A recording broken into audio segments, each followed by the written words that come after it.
Hello. జొన్నలు మన హెల్త్కి చాలా మంచిదండి. జొన్న రొట్టె చేసుకోవడం అందరికీ రాదు.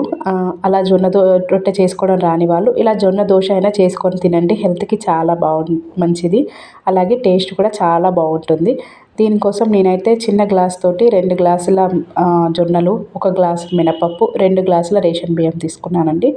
కొన్ని మెంతులు వేసుకొని ఈ పప్పు, ఈ రైస్ ఇవన్నిటిని ఒక 2 టైమ్స్ వాష్ అలా వాష్ చేసుకున్న వాటిని ఒక 9 అవర్స్ పాటు నానబెట్టుకోవాలండి. జొన్నలు కదా తొందరగా నానవు, అందుకే ఒక 9 అవర్స్ పాటు నానబెట్టుకోవాలి.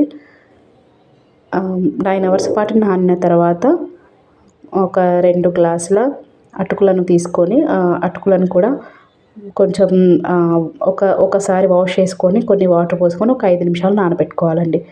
ఈ నానిన ఈ పప్పులను అటుకులను రెండింటిని కలుపుకుంటూ మిక్సీ పట్టుకోవాలి. మిక్సీ పట్టుకున్న ఆ పిండి అంతా నైట్ అంతా పులియబెట్టుకోవాలండి. నైట్ అంతా పులియబెట్టడం వల్ల దోశలు అనేవి చాలా టేస్టీగా ఉంటాయండి. ఇప్పుడు చలికాలం కదా, పిండి అనేది అంత తొందరగా పులవదండి. అందుకోసమే నేను అలా ఒక చిన్న క్లాత్ని కప్పుకున్నాను. అలా క్లాత్తో కవర్ చేయడం వల్ల పిండి అనేది బాగా పులుస్తుందండి. ఇప్పుడు మనకి ఎంత పిండి అయితే అవసరమో అంత పిండిని తీసుకొని మిగతా పిండిని ఫ్రిడ్జ్లో పెట్టేసుకొని 1 ఆర్ 2 డేస్ యూజ్ చేసుకోవచ్చండి. ఈ తీసుకున్న పిండిలో కొంచెం సాల్ట్, కొన్ని వాటర్ యాడ్ చేసుకోవాలండి. కొన్ని వాటర్ యాడ్ చేసుకొని మన దోశ బ్యాటర్ ఎలా ఉంటుందో అలా చూసుకోవాలండి. ఇది ఇలా కలిపేసుకొని పక్కన పెట్టుకొని ఇప్పుడు నేను చట్నీ చేస్తున్నానండి. చట్నీ కోసం నేను ముందుగానే పల్లీలను వేయించుకొని పెట్టుకున్నాను. అందులో కొన్ని పుట్నాలు, కొంచెం జీలకర్ర, 2 పచ్చిమిర్చి, 3 వెల్లుల్లిపాయలు, కొంచెం కరివేపాకు ఆప్షనల్ అండి.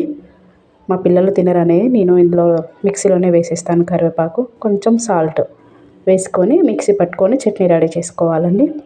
ఇప్పుడు దోశ వేసుకుందాం.